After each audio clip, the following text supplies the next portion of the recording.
Un match légendaire se déroule entre deux boxeurs à la pointe de la technologie. Dans un coin, c'est Muhammad Ali asiatique, et dans l'autre, c'est Mike Tyson avec les cheveux plus longs. Ki-Ju, notre protagoniste, est à bout de souffle alors qu'il lance un double jab. Après une série de mouvements, il ne parvient pas à frapper correctement son adversaire qui riposte avec un coup cuisant sur le côté, suivi d'un combo à 2 coups qui le met KO. Gangin porte le coup de grâce, anéantissant notre garçon jusqu'à ce qu'il soit au sol.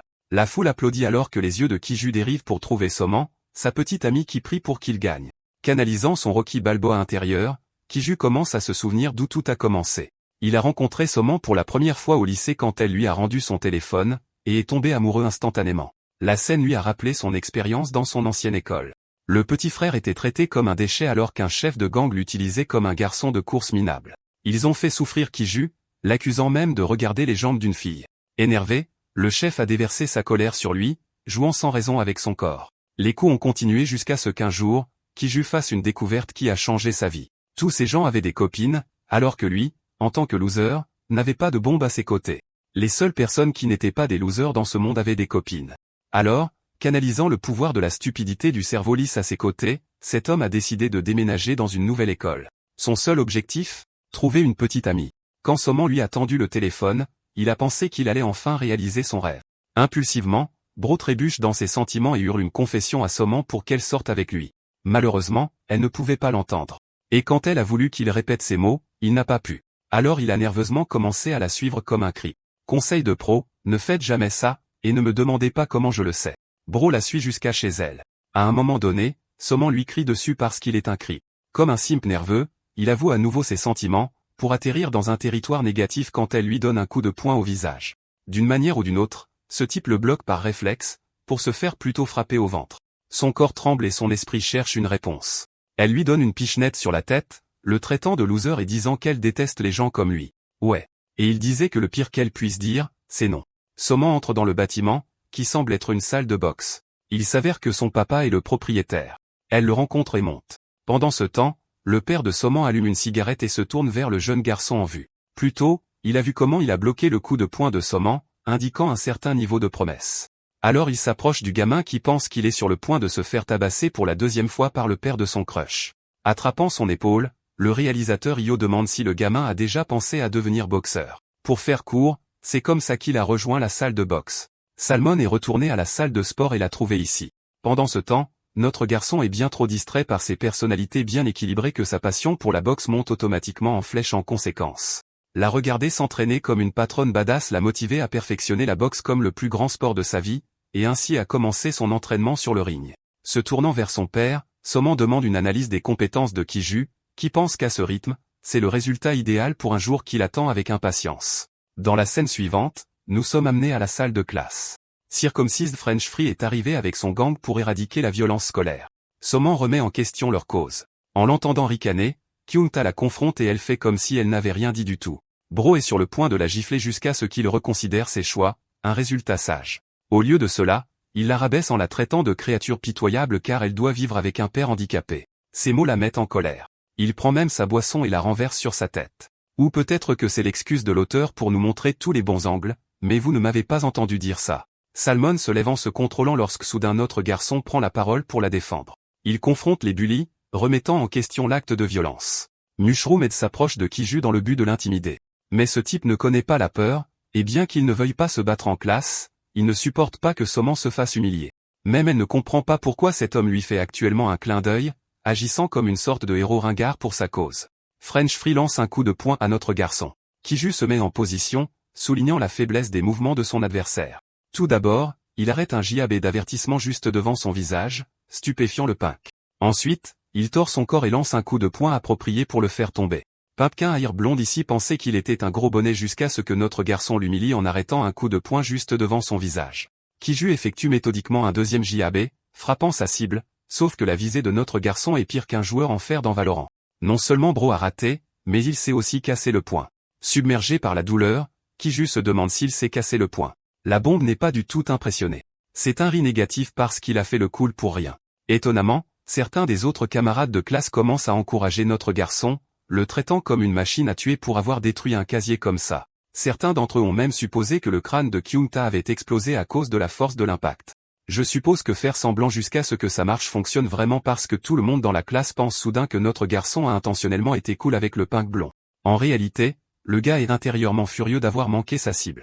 Il venait de commencer son entraînement de boxe sur sac de sable et n'a pas encore appris à bien viser en tant que débutant en boxe. Le point de Kiju brûle d'agonie, mais Bro est là à garder un visage nonchalant devant le pink juste pour impressionner la nana. Kyungta est terrifié par cet homme et s'excuse en disant qu'il doit assister à la cérémonie commémorative de son grand-père. Bowl Cut Blonde quitte la classe quand un de ses amis l'arrête, soulignant à quel point son excuse est stupide parce que la table commémorative n'est même pas encore installée. Kyungta lui dit de se taire. Au fond, ses couilles sont coincées dans sa gorge de peur. Quant à notre garçon, Bro pose toujours dans la même position, faisant se demander à ses camarades de classe pourquoi il est toujours là. Il pense qu'il est si fort que son coup de poing est coincé dans le casier. Pendant ce temps, Kiju est sur le point de hurler à plein poumon. La seule raison pour laquelle il tient le coup, c'est parce que Somin est là et qu'il doit avoir l'air cool. Le gars se tourne vers ses camarades de classe avec un sourire cool, suggérant qu'ils deviennent tous amis.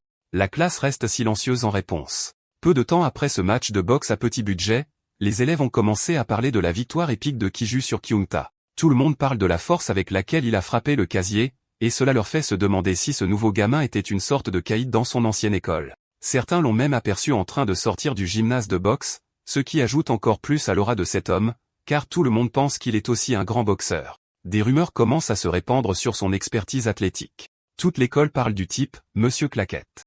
En d'autres termes, notre garçon les dépasse et fait que tout le monde se crispe par crainte de son autorité. Kiju sent que les élèves commencent à le regarder avec respect, et il adore ça. Juste devant se trouve la magnifique Soman, son amour secret.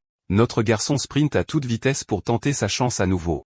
Il est déjà devenu arrogant à cause des rumeurs sur la boxe et pense qu'il n'a plus besoin de se présenter à qui que ce soit. La scène revient à l'infirmerie de l'école. Le médecin recommande à notre garçon de porter un plâtre et de prévenir les blessures même après l'avoir enlevé. Il assure au gamin que son école ne sera pas affectée par un plâtre partiel. Mais, malheureusement, vu l'état gonflé de la main de notre garçon, les séances de boxe de Kiju devront être temporairement retardées.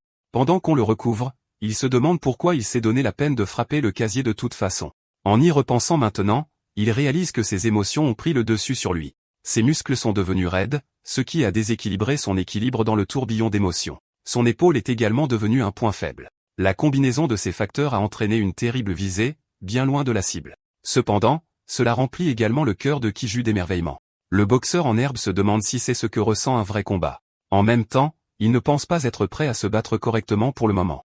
Dans la scène suivante, nous sommes chez l'entraîneur Miyagi, et, oui, ce n'est pas son vrai nom. L'entraîneur est furieux que notre garçon soit prêt à prendre un mois entier de congé d'entraînement juste parce qu'il s'est blessé, soulignant l'importance du temps. Pour le jeune et naïf Kiju, il ne comprend pas ce que veut dire son maître. L'entraîneur commence à s'arracher les cheveux de frustration. La réalité est que Bro a une tonne de prêts à payer, et il ne peut pas non plus se permettre son gymnase. Kiju est stupéfait d'entendre ces mots. Soudain, son maître adopte un ton différent, agissant comme si ce serait un gaspillage du précieux talent de notre garçon s'il s'arrêtait maintenant. Il dit même que Kiju a un match à venir, mais notre garçon boude sa défaite, attristé de perdre sa main droite. Comment pourra-t-il se branler sinon? Je veux dire, battre ses adversaires maintenant. Le vieil oncle sait qu'il est en train de perdre l'argument lorsque Soman prend soudainement la parole et vole leur attention. Elle pense que le gamin ne se compare pas à Thomas Burns ou à quelqu'un d'approchant. Par exemple, il ne peut pas simplement gérer un jab fliqué en dehors du coup. La mention de Thomas Burns et du jab fliqué attire tous les deux Kaju tandis que l'entraîneur claque des doigts comme si une idée lui avait traversé la tête. Le vieux schnock pense que c'est exactement ce qu'ils sont censés faire. Il pense que c'est une excellente occasion pour Kiju de révéler sa domination totale en utilisant uniquement sa main gauche. Parlons de Thomas Burns un instant. Ce type est une figure légendaire dans le monde de la boxe, en solo dans 5 catégories de championnat, des poids welter au mi-lourd. Tout le monde savait que son jab direct était un coup fatal, mais son véritable atout était une technique qu'il avait apprise de l'Erayan de Sukuna, le jab fliqué ultime. L'entraîneur pense soudainement que notre garçon est la deuxième venue de Thomas Burns et croit de tout cœur qu'il peut transformer le jab gauche de Kiju en une force avec laquelle il faut compter. Maître Hugo agit comme si notre garçon allait avoir un nombre de victimes juste avec son jab gauche. L'idée d'un jab fliqué fascine le gamin, lui faisant réaliser qu'il y a plus d'une façon de devenir plus fort dans le monde de la boxe. Déterminé à tenter le coup, Kiju déclare qu'il fera de son mieux. À partir de ce jour, un entraînement hardcore a commencé juste pour tirer parti de l'utilisation de son jab gauche. Kiju a fracassé le sac de sable, puis a frappé les arbres, a même commencé à frapper la cascade comme un fou. Il a même fait des choses que son entraîneur ne lui avait même pas demandé de faire, comme regarder une marmite d'eau bouillante et y plonger sa main. Shifu pense que Bro a perdu la tête à ce stade. En 20 ans qu'il dirige le gymnase, il a rencontré de nombreux stagiaires sous son temps. Cependant, Kiju est le premier à avoir le pire talent de tous. Yeah. Bro ne gagnera rien. Eh bien, le bon côté des choses, c'est qu'il est une bonne source d'argent pour le vieux schnock, donc il est d'accord pour l'entraîner. La seule chose louable chez le garçon est sa passion pour le sport. Après la séance d'entraînement de Kiju, il vérifie son plâtre et le jette dans ses poches, ne voulant pas exposer ses faiblesses au monde. Allons voir ce qui se passe à son école. Les laquais de Kyungta lui font chier de s'être dégonflé l'autre jour contre le nouveau gamin. Le blond à la coupe champignon est stupéfait par l'audace de son subalterne qui rappelle à son patron que son grand-père est toujours en vie. Le gars à la tête de champignon le prend à cœur et l'attrape par le col, prêt à lui défoncer le visage pour avoir osé parler comme ça. Le combat est interrompu par Fatih, qui ne fait que son travail. L'autre type continue d'encourager Kyungta à être un lâche, ce qui pousse le punk blond à donner un coup de pied dans la canette de colère. Il s'est éloigné, furieux que son image ait été ruinée à cause du nouveau gamin. Fatih pense que le bordel d'hier était juste un coup de chance. Même l'autre gamin pense que c'était une véritable erreur de la part de Kiju, car en réalité, personne n'a jamais vu le nouveau type se battre. Ils se disputent encore à ce sujet, espérant que Kyungta n'entendra rien de tout cela. Gardez à l'esprit qu'il est littéralement debout à 2 pas de là, donc en fait, il entend tout et leur cri dessus pour s'être moqué de lui. Les amis de Kyungta se demandent quel genre de coup d'éclat il va faire ensuite. Sortant un rasoir, il part en mission pour poignarder quelqu'un pour de vrai. Fatih se tourne vers Won Yeo pour obtenir ses conseils, soulignant que Kyungta est devenu fou. Il est vraiment difficile de ne pas tomber dans les stéréotypes quand les yeux de Won Yeo sont littéralement scotchés comme ça. Quoi qu'il en soit, ce monstre amoureux des chats est le caïd de 2e année. Pendant ce temps, un Kyungta enragé se ferait un chemin dans le hall, ouvrant la porte de la classe de Kiju. Bro s'en fout, tandis que Salmon est épuisé au nom du punk. Notre garçon s'en fiche même. Il est là à écouter Kendrick Lamar juste pour énerver ses détracteurs. Kyungta jette son dévolu sur sa cible, brandissant la lame tout en tremblant de peur. Cet abruti à 2 neurones passe à l'attaque comme un maniaque, visant quelqu'un avec des dizaines de témoins autour. Soman réalise ce qu'il est sur le point de faire, tout comme le reste de la classe. Kyungta se jette en avant pour s'emparer de la gloire et taillader notre gars, qui écoute toujours de la musique entraînante, au fait. Le gros gamin devient soudainement Usain Bolt et se téléporte de nulle part, l'attrapant et arrêtant Kyungta avant qu'il ne puisse faire quoi que ce soit. C'est probablement le premier personnage secondaire qui a réellement fait quelque chose d'important dans un manhwa. Quoi qu'il en soit, la lame est projetée en l'air et, de la manière la plus hilarante, elle finit par atterrir directement sur la main droite de notre garçon. Les camarades de classe de Kiju sont terrifiés tandis que les voyous réalisent à quel point ils sont foutus. Mais pour notre garçon, il ne bronche pas. La lame transperce littéralement sa manche et pourtant aucune réaction, sauf de la confusion. La raison est simple. C'est parce que le plâtre l'a sauvé, alors il le retire avec désinvolture sans même subir de blessure. Le voir retirer la lame de son bras comme ça sans aucune réaction stupéfie ses camarades de classe. Il n'a même pas versé une seule goutte de sang, ce qui les amène à s'interroger sur le physique de ce type. Kiju se profile avec une stature inquiétante, intimidant Kyungta et tous les autres. Lentement, il se dirige vers le coupable. Tout peut arriver maintenant. Baptisumon sait qu'il pourrait être impliqué dans une vraie scène de crime, alors elle essaie de l'arrêter. Notre garçon passe à l'attaque et enfonce la lame directement dans le visage de Kyungta. Ça va être un tir à la tête. Tressaillant comme un lâche, le voyou lève les mains en signe de défaite, mais rien ne se passe. Kiju lui offre simplement son outil avec un sourire heureux, le rendant comme si de rien n'était. Big Mac attaque et Frites sont déconcertants. Son ami s'excuse au nom de Kyungta juste pour se sortir de la situation en un seul morceau. Et, oui, le One Piece est réel. Kiju leur dit calmement de faire attention la prochaine fois. Soman peut enfin se reposer. Ce n'est pas comme s'il se souciait de notre garçon ou quoi que ce soit. Elle ne veut pas perdre la seule source de revenus de son papa. Le plus drôle dans tout ça, c'est que les voyous interprètent l'expression de Kiju comme un signe d'avertissement, comme s'il se moquait d'eux et les menaçait de disparaître avant qu'il ne leur en fasse une nouvelle. Après les cours, le bavardage des élèves dans le couloir a continué. Notre garçon fixe une affiche pour la boxe, se demandant si c'est l'événement fatidique dont le directeur lui a parlé. Le championnat sportif régional. Un sourire se dessine sur son visage. Kiju s'imagine déjà en Muhammad Ali asiatique, remportant la ceinture de champion du monde avec des gens vénérant son nom. Frère agit vraiment comme si les autres boxeurs étaient moyens par rapport à son talent, qui rivalise avec Thomas Burns. Kiju pense que tout le monde dans son école le vénérera s'il peut remporter le titre régional. À sa surprise, un chat s'arrête près de lui, surprenant notre garçon. La petite chose mignonne est ramassée et exige immédiatement des caresses. Kiju se blottit contre elle, partageant tout son amour. Aimez cette vidéo pour montrer votre amour pour le chaton. Le propriétaire du chat l'appelle par son nom. C'est le même monstre aux yeux bridés qu'avant. Kiju réalise que la boule de poil a un propriétaire. Étonnamment, le chaton lui grogne dessus et saute de sa main, s'échappant vers les escaliers. Je ne sais pas pour vous, mais je commence à penser qu'on ne peut pas faire confiance à ce voyou avec un animal de compagnie. Wang Yu accepte sa réaction, sachant qu'elle reviendra bientôt. Quelqu'un peut-il m'expliquer ce qu'un homme adulte fait dans ce lycée? Wang Yu a les yeux rivés sur la même affiche de boxe avant de lancer à notre garçon un regard méchant et efféminé et de joindre ses mains. Est-ce que frère est sur le point de faire sa demande en mariage? Parce que Kiju panique face au mépris de cet homme pour l'espace personnel. Avec désinvolture, Wang Yu le dépasse sans prononcer un seul mot. Ce visage de PDF excité pour la prochaine compétition, tandis que Kiju commence à se demander s'il s'est trouvé un fan précoce. Dans la scène suivante, l'entraîneur rugit sur notre garçon pour avoir même pensé à participer à un championnat de boxe sportive. Notre personnage principal au cerveau lisse est déjà confiant dans sa victoire, ce qui fait frissonner son entraîneur de peur. Frère réalise que les enfants l'ont perdu et est devenu arrogant juste parce qu'il s'est entraîné pendant 3 mois. Il est clair qu'il va se faire démolir au championnat dans son état actuel. Et si Kiju abandonne, les prêts de cet homme le ruineront. Le pouvoir des prêts oblige sans cette tête d'œuf à l'empêcher de participer au championnat. À la manière typique du personnage principal, Kiju sourit avec arrogance, rappelant à son entraîneur bien-aimé qu'il a son fidèle JAB de Thomas Burns. Son plâtre sera retiré dans quelques semaines aussi, donc il ira bien. L'entraîneur adopte une approche différente, disant de façon hilarante à notre garçon qu'il est destiné à encore plus, que le championnat ne se compare même pas à son talent divin. Parler de gaslighting pro max. Frère compare même la situation à Ronaldo jouant dans un club de football pour jeunes. Notre protagoniste s'achète en fait cette explication, la trouvant réaliste. Son entraîneur souligne qu'un lycéen ne devrait pas se mêler à des combats élémentaires de bas niveau. En même temps, le cœur de notre garçon bat la chamade pour un combat, alors il a l'intention de participer humblement à l'événement de boxe. Le tonnerre gronde le long de la colonne vertébrale du vieil homme.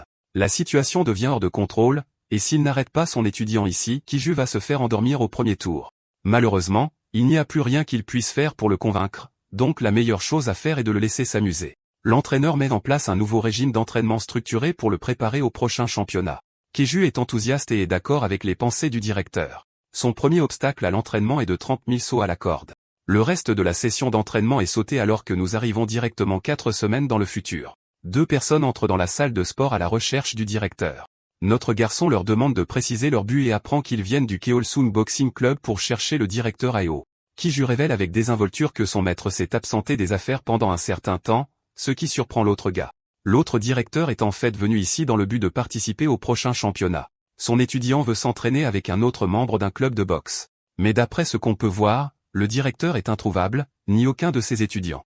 Au lieu de cela, il demande à Kiju de tenter sa chance et de s'entraîner avec son étudiant à la place. L'idée du sparring surprend notre garçon, sauf qu'il ne pensait pas être jeté dans un combat aussi soudainement.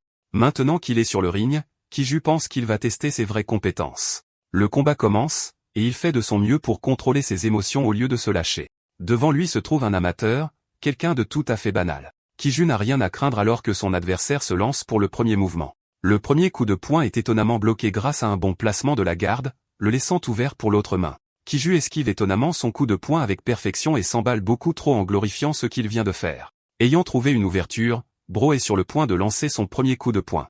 Mais sorti de nulle part, il reçoit un crochet en plein visage, l'envoyant valser. L'entraîneur de son adversaire le motive à mener l'offensive, tandis que Kiju apprécie en fait d'être frappé pour la première fois. Son adversaire arrive en courant avec une autre attaque, alors notre garçon lève sa garde.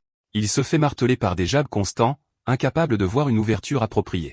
La scène lui rappelle la séance d'entraînement du réalisateur Eo, qui parlait d'une ouverture exposée chaque fois qu'un coup de poing est retiré ou lancé. Cherchant à exploiter l'écart, Kiju repère l'ouverture et lance son premier JAB gauche, fracassant avec succès le visage de son adversaire avec un coup net. Pensant que ce combat est déjà terminé, notre garçon commence à mener l'assaut avec sa technique de fliqué JAB. Son contrôle précis sur son fliqué JAB impressionne l'autre réalisateur, tandis que son adversaire est brutalement projeté dans un coin. Kiju est sur le point de lancer sa contre-attaque lorsque son adversaire utilise exactement le même moment pour répondre. Leurs coups de poing se croisent.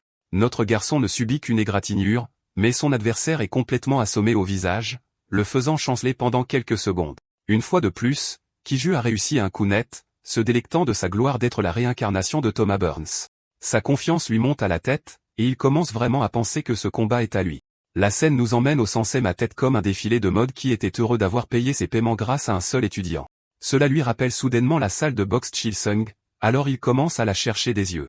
Décidant de passer prendre un café, le vieux schnock marche jusqu'à la salle de sport. À l'intérieur, il voit des dizaines d'étudiants s'entraîner activement les uns contre les autres. Bro est déçu de ne pas avoir le même environnement animé que car la salle de sport semble toujours pleine. Jono salue le réalisateur Ao et explique que leur entraîneur vient de sortir. Il est allé à la salle de boxe Usain avec un membre de son équipe pour s'entraîner. Cela surprend Ao car il n'a même pas reçu d'appel. Son monde commence à s'effondrer au moment où il se souvient que seul Kiju reste dans sa salle de sport. Craignant le pire, Bro se précipite à toute vitesse. Quelques instants plus tard, il ouvre la porte et trouve notre garçon par terre, le visage couvert de bleu.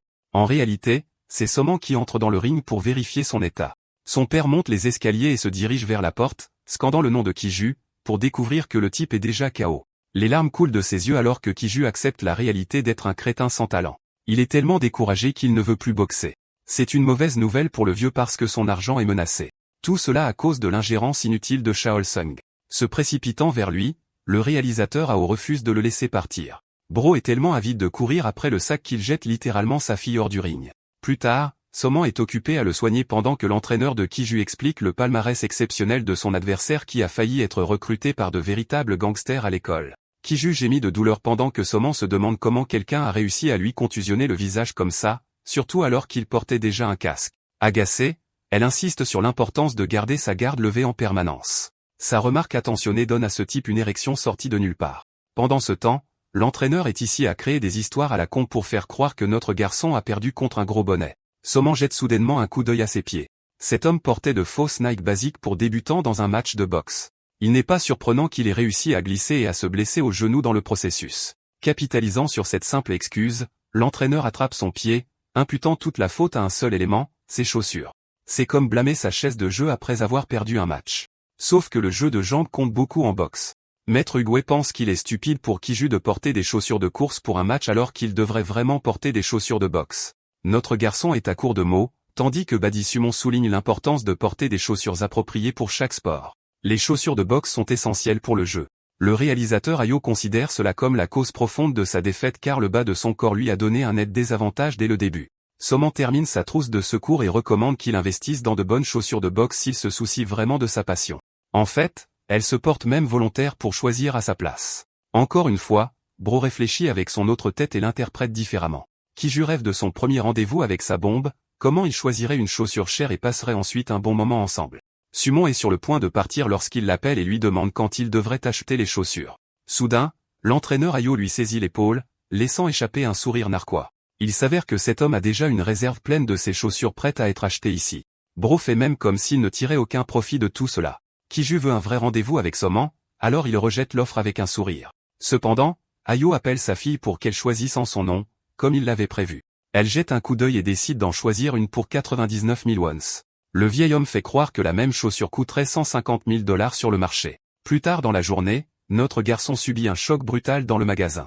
Elle ne coûte que 68 000, ce qui signifie que le bâtard l'a arnaqué comme il le fait toujours. Le jour suivant, sa séance d'entraînement se poursuit comme d'habitude. Seulement cette fois, Kiju est beaucoup plus léger sur ses pieds, un changement qu'il confirme après avoir fait quelques sauts légers. À en juger par son apparence, Salmon a envie de s'entraîner. Ao remarque que sa fille entre rarement dans le ring, mais elle est remplie d'un réservoir de talent athlétique. Ce qui est surprenant, c'est que son adversaire est un garçon, un bellâtre qui pense être une sorte de gentleman en y allant doucement avec les filles. Kiju se sent en colère au nom de Sumon parce que ce type l'a fait honte. Le combat commence avec les deux combattants qui échangent un salut.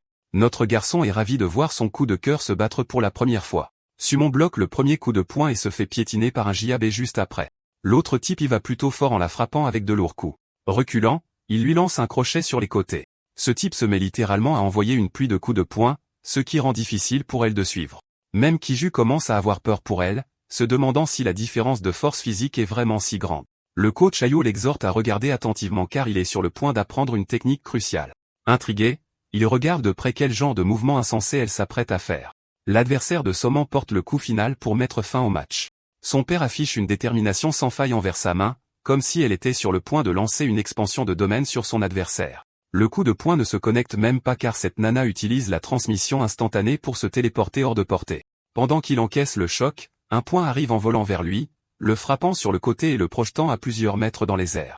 Kiju est stupéfait par ce dont il vient d'être témoin tandis que son sensei regarde avec fierté. Le combat est terminé en un seul coup. Sa main retire son casque et laisse ses cheveux respirer, paraissant plus éblouissante que jamais. Son père la gronde pour avoir été trop dur pendant le match. Son mouvement ultime de tout à l'heure est exactement ce que Kiju doit perfectionner pour sa prochaine compétition. L'humble étudiant sollicite les conseils du directeur, lui demandant de révéler les secrets. À l'époque, on aurait dit qu'elle était devenue invisible et qu'elle était sortie de nulle part pour porter le coup final. Le directeur se demande s'il doit récompenser sa curiosité, et Kiju est prêt à apprendre.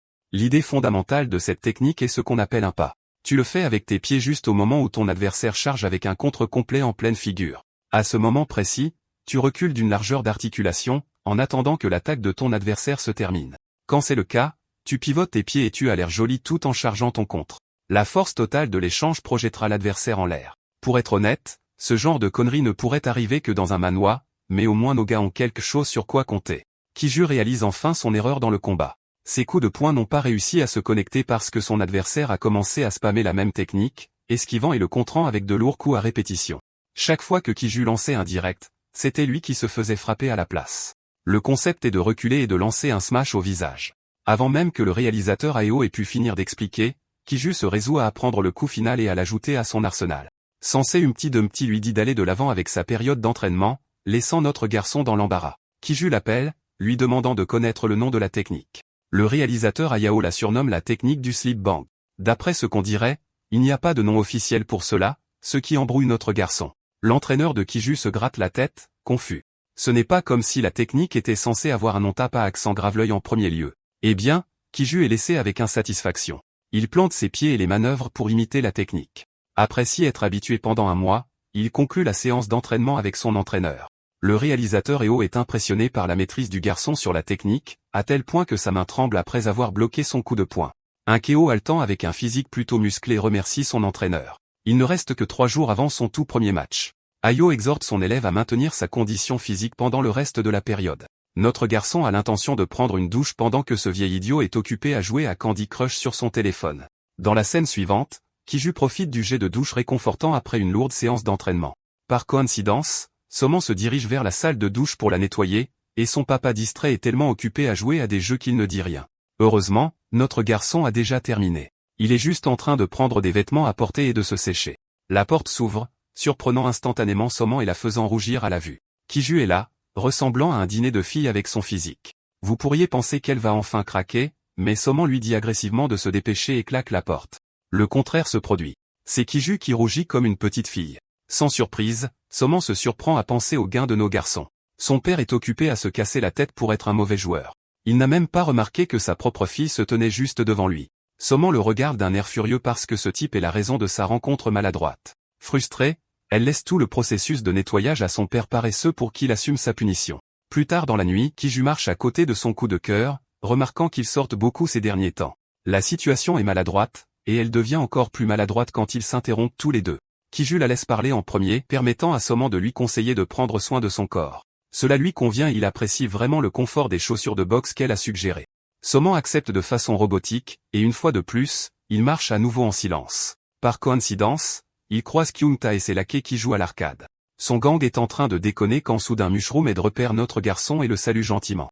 S'inquiète qu'il y ait une autre scène causée au milieu de nulle part, mais Kiju est un gentil garçon et rend simplement la salutation. Kyungta les taquine pour être allé à un rendez-vous à l'improviste. Notre garçon essaie d'expliquer que c'est en fait plus qu'un rendez-vous. Pendant ce temps, French Free et ses amis décident de tester les compétences de jeu de Kiju. Il le met au défi de venir à l'arcade pour une fois. Le truc, c'est que cet homme n'a jamais touché une machine d'arcade, ce qui est probablement la partie la plus irréaliste de cette histoire. Quoi qu'il en soit, il est poussé dans l'expérience. Kyungta lui dit de juste frapper très fort. Ils encouragent tous Kiju à établir un nouveau record avec sa force incroyable. Le défi est simple. S'il ne peut pas battre le record, cela impliquerait la victoire de Kyungta. Pour pimenter encore plus les choses, ils ajoutent un pari par-dessus. Ce n'est même pas un pari dangereux. Kyungta exige que le service de livraison de déjeuner soit assuré par celui qui perd. Comme toujours, Soma intervient pour désamorcer la situation. Personne n'en a rien à foutre parce que, vous savez, les femmes.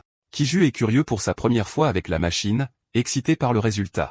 Se mettant en position, Kiju place ses pieds et charge ses bras. La scène est prête. Sa forme bizarre est ridiculisée par tous les autres, ce qui les amène à vraiment croire que c'est la première fois qu'il utilise une machine comme celle-ci. Kyungta ne se soucie pas que Kiju finisse par se ruiner le poignet. Soman souligne la même inquiétude en lui conseillant d'être prudent avec son état. Kyungta applique son doctorat en gymnastique mentale et soutient que Kiju ne devrait pas participer à un match de boxe s'il se sent mal après une machine. Pour couronner le tout, ils l'ont déjà vu encaisser un coup net avec un couteau, donc il n'y a pas à s'inquiéter. Au lieu d'être imprudent, Kiju se rappelle de ne pas plier son poignet. Au lieu de la traiter comme un coussin, il traite la machine comme s'il affrontait la tête de l'adversaire. Avec cette détermination, cet homme se lance dans l'action, frappant de toutes ses forces le coussin. Le compteur de score calcule les chiffres qui montent en flèche jusqu'à s'arrêter à un pathétique 450 par rapport aux 920 de Kyungta. C'est tellement pathétique que le pink blond ne peut même pas retenir son rire. Son gang est en morceaux à côté de lui, se moquant de lui en disant qu'il s'est retenu exprès. Ils espèrent que Kiju honorera la corvée du déjeuner dans le cadre du pari, tandis que Soman crie après les laquais de Kyungta pour s'être immiscé sans raison. Le pink blond est d'accord avec leur comportement et lui offre même un moyen d'aider à sauver l'état pitoyable de Kiju. Soman en a assez de leur pitrerie et les exhorte à y aller doucement avec lui. Il se moque d'elle parce qu'elle agit si sérieusement pour un simple pari. Pour sa deuxième tentative, Kiju est perdu dans ses pensées, se demandant s'il devrait considérer cela comme une opportunité de tester son mouvement de glissade et de frappe. Au moment où le coussin se remet en action, il voit littéralement son adversaire revenir avec un jab féroce dans son visage. Comme sur des roulettes, son pied est traîné sur le côté, évitant le coup de poing du boxeur illusoire, puis revenant avec un coup puissant et lourd. Le fracas est si fort qu'il terrifie Kyungta et son gang, stupéfiant même des gens comme Somen. Le coup de poing de Bro était si bon qu'il a attiré l'attention des passants. Tous ont été témoins de jets de vapeur sortant de la machine. Les chiffres montent de plus en plus haut, établissant un nouveau record. Kiju ne se soucie même pas du score. Il est juste surpris que sa technique ait fonctionné à merveille. Le pink blond et ses amis s'arrachaient les cheveux sous le choc. Somin vérifie le poignet de notre garçon. Heureusement, il ne s'est pas blessé cette fois en établissant un nouveau record. Maintenant qu'ils ont perdu le pari, Kyungta et son groupe sont en ruine. Agissant comme un négociateur expert, Bro adoucit notre garçon, soulignant que le pari était juste pour le plaisir. Mais Somin ne les lâche pas. Elle insiste sur le fait qu'elle aime 2 morceaux de pain à la fois, traitant cet homme comme un serveur. En lui tapant sur l'épaule, elle s'éloigne en haussant les épaules qu'il pourrait toujours utiliser ses amis comme renfort. Soman prend la main de Kiju et l'éloigne de leur désordre. Enfin, le jour est arrivé. C'est le 10e championnat de boxe sportive. Toutes sortes de participants s'échauffent avant les matchs. Dans le vestiaire des athlètes, l'entraîneur Ao et Soman attendent anxieusement l'arrivée de Kiju. Il est en retard, et il ne répond même plus à son téléphone. Bro ne répond même pas aux appels de Soman, donc quelque chose s'est définitivement passé. Le directeur craint le pire jusqu'à ce qu'un membre du personnel vienne confirmer la participation de Kiju à l'événement. Ao essaie de rester calme et suggère qu'ils attendent un peu car il est en route. Cependant, le gars ne veut pas perdre son temps car il y a de fortes chances que Kiju ne se présente pas. L'entraîneur Yo supplie cet homme d'attendre car il a confiance en son élève et qu'il arrivera bientôt. Lui lançant un regard méchant, l'homme souligne que si Kiju ne se présente pas dans 10 minutes, il sera instantanément disqualifié. La porte claque au nez du directeur, ce qui le met en colère. Il dit à sa fille de vérifier à nouveau son téléphone. Soman s'inquiète de savoir si quelque chose lui est arrivé en chemin. La réalité est que Kiju est effectivement en route. C'est juste qu'il est coincé dans un immense embouteillage. Il exhorte même le chauffeur à aller plus vite, mais à ce stade, il ne peut rien faire avec une foule importante. Sachant qu'il doit arriver à 15 heures, le chauffeur dit à Kiju qu'il reste encore 3 kilomètres, il vaut donc mieux qu'il court. Notre garçon descend sans même payer le taxi et s'éloigne à toute vitesse. Il va aussi vite qu'il le peut, coupant les virages et pédalant avec ses pieds. Les gens sont témoins de son saut épique alors que Kiju croit de tout cœur qu'il arrivera à temps grâce à son endurance physique. La porte s'est ouverte, et Soman et l'entraîneur Yo pensaient que leur garçon était enfin arrivé, mais ce n'était que le coordinateur de plus en plus énervé qui perdait rapidement patience. Ils ont essayé d'apaiser le coordinateur dur à cuire en réitérant que leur combattant était juste au coin de la rue. Monsieur le coordinateur a sérieusement réfléchi pendant un moment. Il a travaillé comme un fou pour cet événement. Avec autant de combattants, ce n'est pas si grave de déclarer un bleu en retard forfait. L'entraîneur l'a suivi hors de la porte pour s'assurer que Kiju n'était pas disqualifié. À ce moment-là, une voix harassée a retenti dans le hall. Kiju est miraculeusement arrivé à la dernière minute. Il a couru le reste du chemin jusqu'au gymnase, et il avait l'air épuisé. Tout le monde a tourné son attention vers le jeune homme et a vu son état misérable. Vous voyez, courir à toute vitesse dans un couloir étroit tout en étant fatigué ne peut pas être idéal. L'entraîneur Eo a accueilli son élève avec un large sourire, ravi de ne pas avoir à quitter les lieux avec un forfait. Vous vous souvenez de ce que j'ai dit à propos de courir dans les couloirs à toute vitesse? Voilà ce qui arrive quand on fait ça. Une cheville tordue. On pouvait voir la douleur soudaine remonter de son pas maladroit. Kiju a perdu l'équilibre, lançant tout son élan et s'écrasant vers l'avant. Il a dérapé là où se tenait le coordinateur et est arrivé à temps, mais à quel prix? Pendant un moment, le coordinateur a pensé à vérifier le pouls du gamin pour s'assurer qu'il était toujours en vie. L'entraîneur louche a rapidement redressé son bleu inconscient et a affirmé que le gamin n'abandonnerait ou ne déclarerait jamais forfait. Soman, d'autre part, craint que Kiju ne soit même pas capable de se tenir debout après cette vilaine chute. Monsieur le coordinateur avait une préoccupation similaire. Il est difficile d'approuver qu'un enfant se batte dans un si mauvais état. En entendant qu'il pourrait être retiré de la compétition, quelque chose s'est réveillé à l'intérieur de Kiju. Avec des yeux douloureux mais déterminés, il a assuré au coordinateur qu'il était en forme pour monter sur le ring. En tant que coordinateur de combats amateurs, il voit rarement un regard aussi déterminé. Donnant une chance au gamin, il a finalement approuvé sa participation. Le nerf écarté, l'entraîneur Eo a pris son disciple pour le préparer au mieux. Ils n'ont pas vraiment le luxe d'avoir du temps devant eux. Avant qu'il ne puisse l'équiper, l'estomac de Kiju s'est retourné. Son sprint de 3 km a mélangé son petit déjeuner. Maintenant, ça menace de ressortir. L'entraîneur et sa fille ont du mal à trouver un seau ou au moins un sac plastique. Quelques minutes plus tard, après avoir nettoyé du vomi et équipé leur garçon, le premier match de Kiju au 10e championnat de boxe sportive est sur le point de commencer. Dans l'abri, l'entraîneur Io a simplement rappelé au gamin de se souvenir de tout l'entraînement éreintant qu'il a dû endurer juste pour aujourd'hui. Kiju a travaillé plus dur que quiconque. Si le destin le permet, ce travail acharné portera ses fruits. L'entraîneur est peut-être louche, mais sa foi en ce rookie est réelle. Aujourd'hui, il s'attend à voir un bon combat. Malheureusement, le discours d'encouragement s'est avéré inefficace car Kiju était complètement absent. Il ressemblait à un cadavre ambulant avec un regard vide. Avant qu'il ne s'en rende compte, il était appelé sur le ring pour l'entrée des combattants. Le gymnase intérieur avait plus de sièges vides que de spectateurs, mais l'atmosphère était intense. Ceux qui assistent aux combats amateurs sont des malades absolus en quête de sang. Avant d'envoyer son garçon dans le monde réel de la boxe, l'entraîneur lui a donné un dernier conseil. L'adversaire d'aujourd'hui est un fighter classique. Leur plan de bataille devrait être un jeu de distance en attaque et fuite. Kiju a répondu affirmativement, mais il avait toujours l'air perdu. Quand il est monté sur le ring, tout son corps était sale, tandis que les jambes de Kiju tremblaient de façon incontrôlable. L'adversaire dans le coin rouge se tient avec confiance devant lui. Selon l'estimation du coin rouge, le débutant chancelant devant lui devrait être fini avec un bon coup. Saman s'inquiétait pour Kiju. Tout le monde pouvait voir que le bas de son corps était complètement foutu à cause de cette cheville tordue plus tôt. Pour empirer les choses, la transpiration excessive draine ses fluides. Ce sprint à pleine distance avant le match a vraiment eu des conséquences. Les deux coins étant prêts, l'arbitre a appelé les combattants en avant. Les entraîneurs, les spectateurs et les officiels ont regardé avec le souffle coupé, de l'excitation et de la concentration. Monsieur l'arbitre a donné aux combattants le discours classique des règles d'avant-match au milieu du ring. À ce stade, l'entraîneur Eo commençait à se demander si retirer le gamin de la compétition était la bonne chose à faire, mais il n'y a plus de place pour le doute maintenant. La cloche a sonné et le combat est officiellement en cours. L'arbitre a crié à l'unisson avec la cloche, et le premier round a commencé. La foule présente pour ce combat de rookie était animée, c'est le moins qu'on puisse dire. Les tribunes étaient remplies de joueurs dégénérés espérant encaisser gros. Le premier round a commencé lentement. Kiju est resté dans sa position de départ tandis que le coin rouge regardait. Il pouvait voir que la respiration du gamin ne s'était pas calmée. Sur le ring, être à bout de souffle au premier round est un moyen sûr de se faire manipuler. Étonnamment, Kiju peut toujours tenir sa garde tout en étant bombardé de jabs piquants. Le coin rouge l'a continuellement criblé de ses coups précis, et Kiju a été forcé de reculer lentement. L'entraîneur Eo a dû crier à son garçon de sortir de ce coin. Tu ne peux pas te faire pousser par un fighter. Le rookie pouvait entendre l'appel de son entraîneur, mais ses yeux ne semblaient pas pouvoir suivre les mouvements de l'adversaire. Ses gants semblaient beaucoup trop lourds, et sa vision commençait à se brouiller et à se dédoubler. Exacerbé par son entrée dramatiquement douloureuse, la pression du premier match l'engloutit. L'épuisement physique et mental n'était pas une blague. Ses mains et ses pieds étaient impossibles à bouger.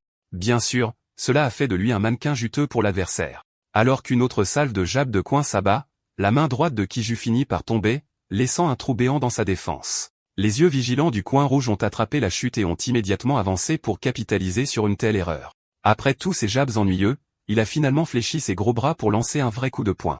Kiju serait resté là et l'aurait encaissé comme un bon garçon si Saman ne lui avait pas crié dessus. Sa voix était la seule chose qui pouvait le sortir d'une torpeur aussi profonde. Puis il s'est clairement souvenu des enseignements de l'entraîneur. Il s'est souvenu d'avoir appris à répondre à la contre-attaque d'un adversaire.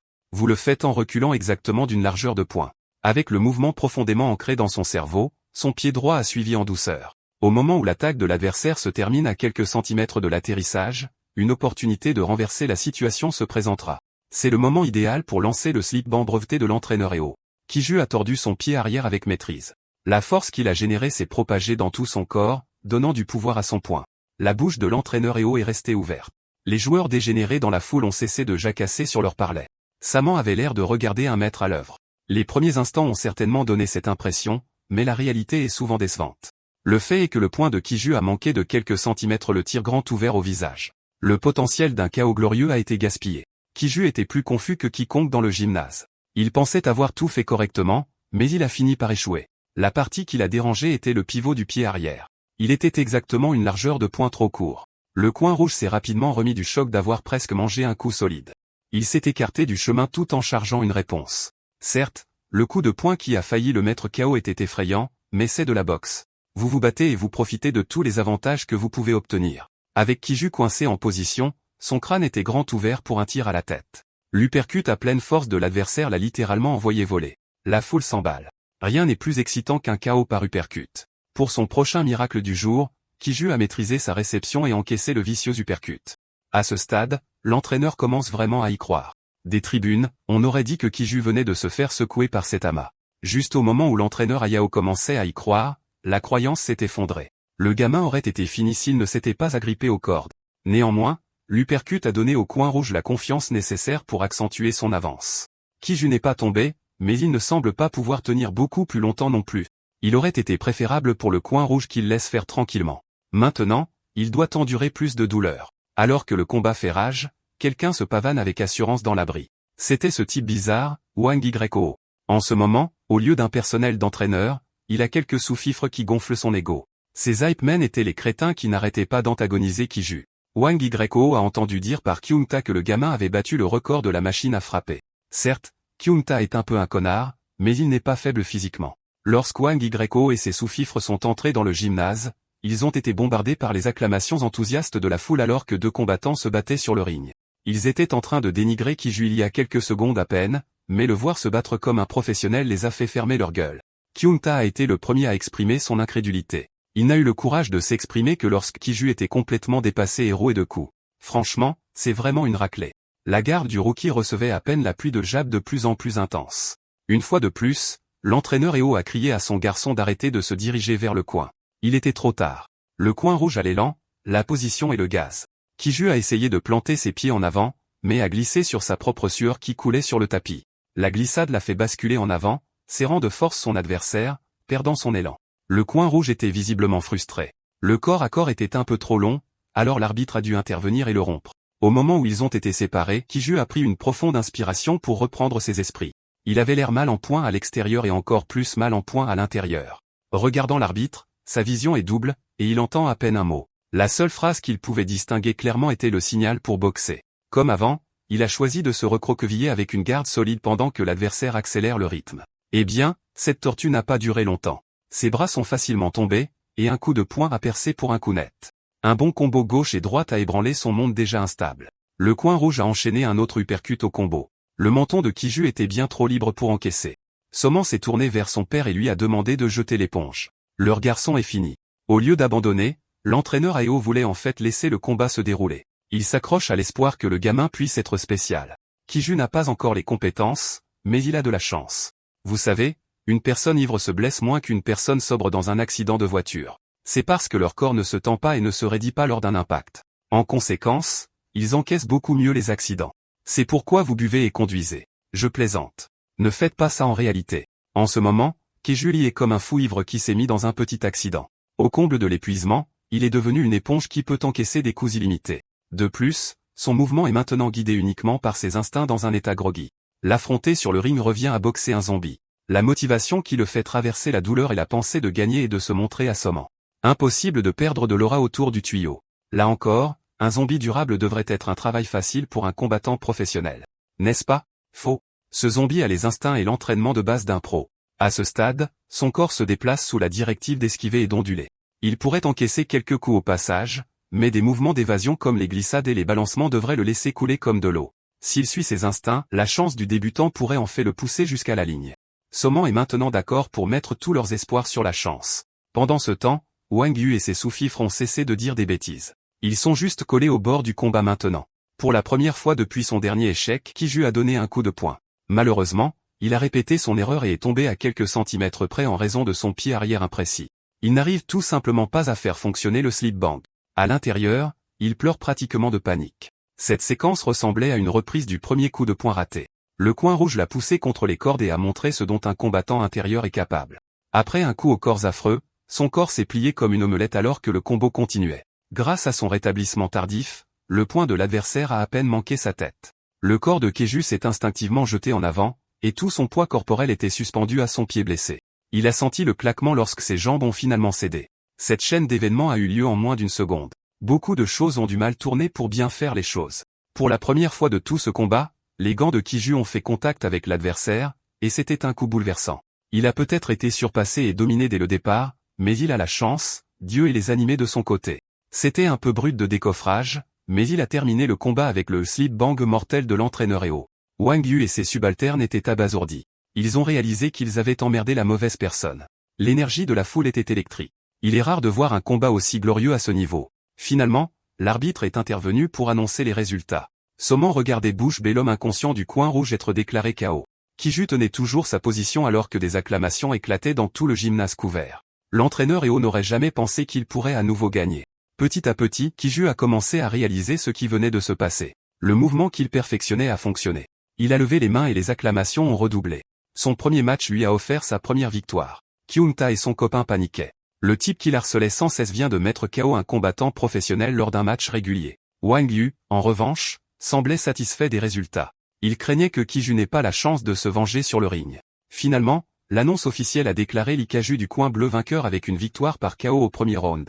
Au moment où il est sorti du ring, l'entraîneur Ayo pleurait de joie. Ses yeux ont balayé la foule, et son attention a été attirée par l'homme qui essayait de voler la vedette dans les gradins. C'était le gars avec qui il s'entraînait quand il n'y avait personne dans le gymnase.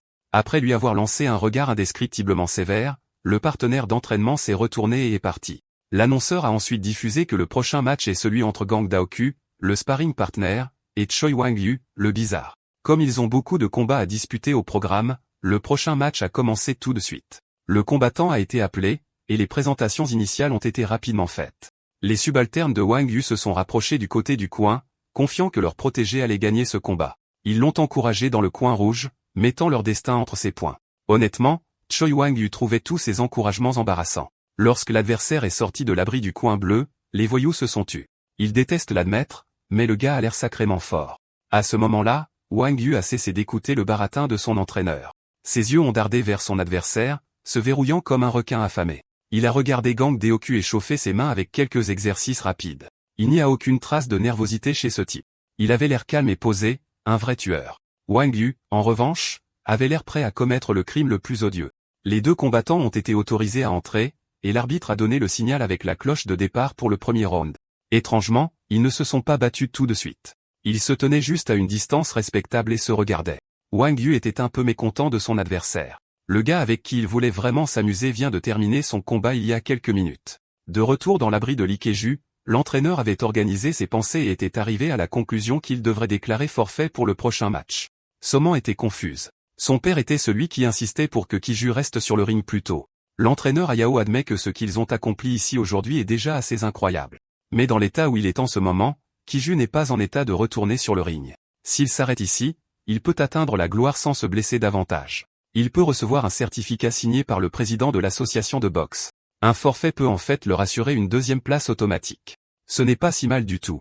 Soman a eu honte de constater que son père ne visait qu'un bout de papier et une place de finaliste. Eh bien, on ne peut pas en vouloir aux gars. Leur gymnase n'a reçu aucun certificat, et encore moins un trophée ou une ceinture depuis un an.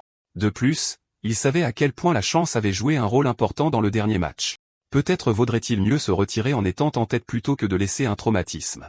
La chance peut-elle mener quelqu'un jusqu'à un championnat? Se rappelant comment le garçon s'était battu en utilisant des instincts purs, l'entraîneur Yo a entrevu une bête endormie. Il a envisagé la possibilité pendant une seconde, mais l'a immédiatement rejetée. Avant que l'équipe d'entraîneurs ne puisse prendre une décision, Kiju lui-même s'est réveillé et s'est verrouillé. Il a affirmé que personne ne déclarait forfait. Il veut faire la finale quoi qu'il arrive. Avec un sourire, l'entraîneur a essayé une approche légère pour décourager le garçon de forcer trop pour ce premier événement. En réponse, Kiju s'est soudainement levé et s'est éloigné comme un fantôme. Il a perdu assez de temps à essayer de récupérer.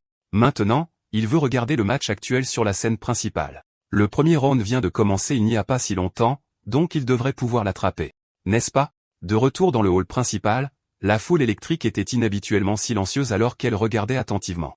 Les subalternes de Wang Yu étaient sans voix lorsqu'ils ont entendu l'arbitre compter jusqu'à 10. Le compte est lentement monté alors que tout le monde retenait son souffle. À ce moment-là, Kiju est arrivé à la fin du compte. Sur le ring, Gang Daoku se tenait au-dessus de son adversaire assommé avec un regard impassible. Finalement, un compte complet de 10 a été terminé, et Wang Yu ne répondait plus sur le tapis. Le public mange bien avec tous ces combats de chaos. Avant de sortir du ring, Daoku a jeté un dernier coup d'œil à son travail. Le bizarre prétentieux avait l'air battu et malmené. C'était un massacre à sens unique. Tout en enlevant ses gants, l'entraîneur de Daoku lui a rappelé avec inquiétude de se montrer indulgent envers les noobs. Le gamin a répondu qu'il devait placer de bons coups de poing car il n'aimait pas le gars. En tout cas, c'était une belle démonstration. Maintenant, ils ont un peu de temps pour se reposer et récupérer. Sur le chemin du banc de touche, Diokyu a croisé l'autre gars qui a marqué un KO. Aujourd'hui, l'entraîneur a essayé de lui donner un bref aperçu de son prochain adversaire inexpérimenté, mais Diokyu a ignoré le vieil homme. Il s'est approché de Kiju avec des pas confiants à la place. Kiju n'a pas pu s'empêcher d'avaler sa salive de manière audible. Les gars, est-ce qu'avaler sa salive signifie moins d'aura? À portée de voix, Diokyu a déclaré la guerre de manière constante. Il attend avec impatience leur premier match approprié depuis la séance de sparring. Il a donné à ce gamin l'épaulette de la mort du petit frère, et la volonté de Kiju de monter sur le ring affaibli. Au moment où Soman l'a rattrapé, le combat était déjà terminé. Tout ce qu'elle pouvait voir à l'extérieur du banc de touche, c'était son garçon tremblant de toutes sortes d'émotions. Elle lui tapote doucement le dos et lui assure qu'il n'est pas nécessaire de forcer trop. Quoi qu'il arrive ensuite, il a déjà fait ses preuves. Au lieu de se sentir vaincu avant même que cela ne puisse commencer, Kiju s'est ressaisi et a renforcé sa détermination à participer à la finale. Toutes ces conneries négatives n'ont pas d'importance. Il veut gagner le championnat pour obtenir la victoire. La minute d'après, il a remis son casque et ses pieds sont plantés sur le tapis du ring. Sachant que les deux combattants frappent fort, la foule réclame un autre KO. Conclusion. Quand on y pense, l'acte de frapper et de se faire frapper n'est pas si différent de sa misérable vie quotidienne. Contrairement à ces temps sombres, le ring est inhabituellement lumineux et bruyant. Tout l'endroit est rempli d'une énergie chaude qu'il n'a jamais ressentie auparavant, et il a une bombe qui l'encourage au bord du ring. Qu'est-ce qui rend la boxe différente? Condensée dans sa forme la plus barbare, ce ne sont que de misérables combats de poings. Malgré tout, Kejuli avait saisi une sensation étrange en lui, une sensation de tremblement. Ce n'est pas désagréable du tout. Libéré de la douleur à son pied, il a initié le combat avec agressivité au lieu de se recroqueviller.